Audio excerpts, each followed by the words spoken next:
Hi, this is Coach Pranav from LivEzy. Today I'm going to show you how to perform a perfect kettlebell swing. To perform a kettlebell swing, we first need to understand how the hip hinge mechanics work. A hip hinge movement is when the hips move back, and a squat movement is when the hips move down. Now to understand the hip hinge mechanics, we first need to start with a kettlebell deadlift. Start with the kettlebell in line with your feet towards the center line of the body.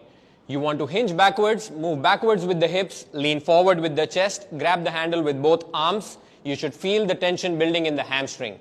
Then you want to stand all the way up, perform a deadlift. Now to perform a full kettlebell swing, you must take a step back, maintain the kettlebell towards the center line of the body. You must keep the feet pointing straight ahead. You must load and hinge at the hips. The shin position must be vertical. Now you must reach out with both arms and grab the handle of the bell. Now you must tip the bell. Now you have to hike the bell between your legs.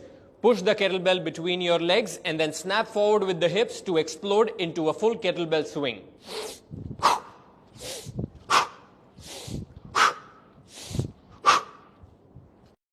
Now, a few common mistakes to avoid while performing a kettlebell swing. First is to avoid swinging the bell too low.